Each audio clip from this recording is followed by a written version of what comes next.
रात का समय था।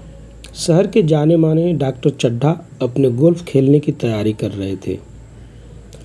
उसी समय उनके दरवाजे पर एक बूढ़ा आदमी भगत अपने बीमार और मर्दासन बेटे को डोली में लेकर पहुंचा। भगत रोते बिलखते हुए डॉक्टर साहब के पैरों में गिर पड़ा। डॉक्टर साहब, हुजूर, मेरे मालिक, मेरे बेटे की जान बचा लीजिए।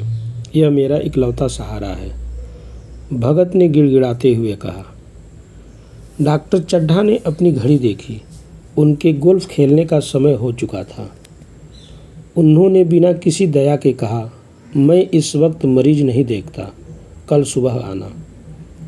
भगत ने बहुत मिन्नतें की, उनके हाथ पैर जोड़े, लेकिन डॉक्टर चड्ढा का दिल नहीं पिघला। वे अपनी कार में बैठकर चले गए।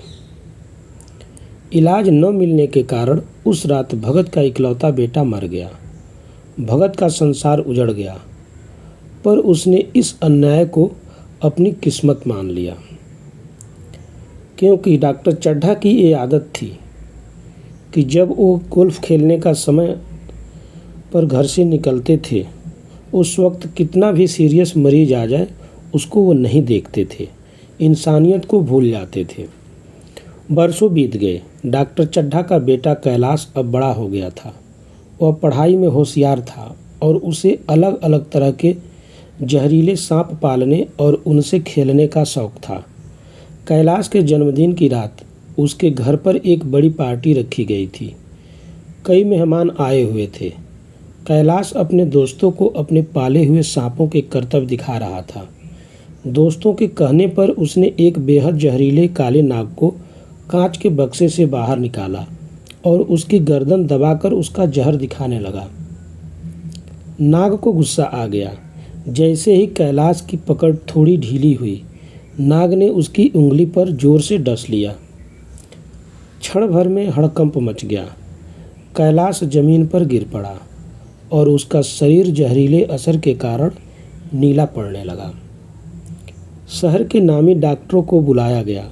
तरह तरह की जड़ी बूटियां और दवाइयां दी गई, लेकिन जहर का असर कम नहीं हुआ।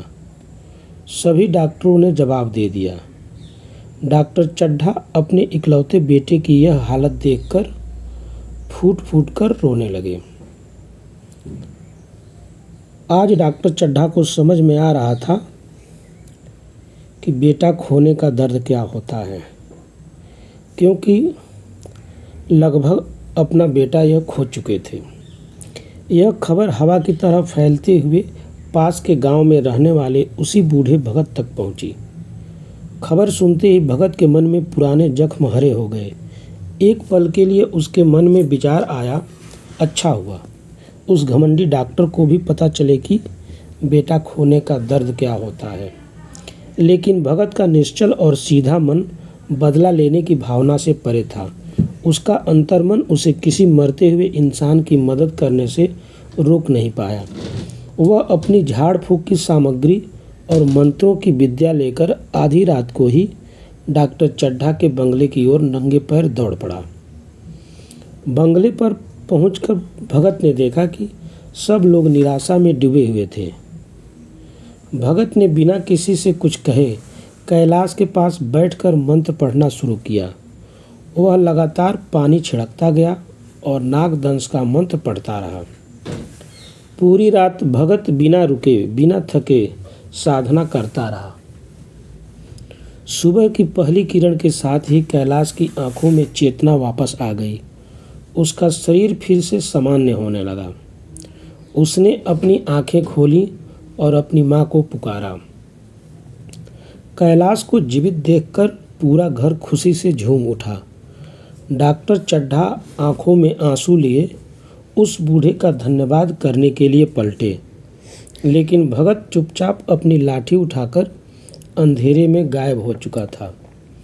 उसने अपनी इस सेवा का कोई बदला या इनाम स्वीकार नहीं किया।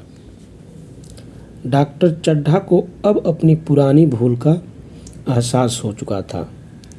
उन्होंने पश्चाताप भरे मन से कहा, मैं कितना स्वार्थी और निष्ठुर था। आज उस बूढ़े ने मुझे सिखा दिया कि सच्चा मानव धर्म क्या होता है। अगर आपको यह वीडियो पसंद आई हो तो लाइक करें, चैनल को सब्सक्राइब करें। धन्यवाद।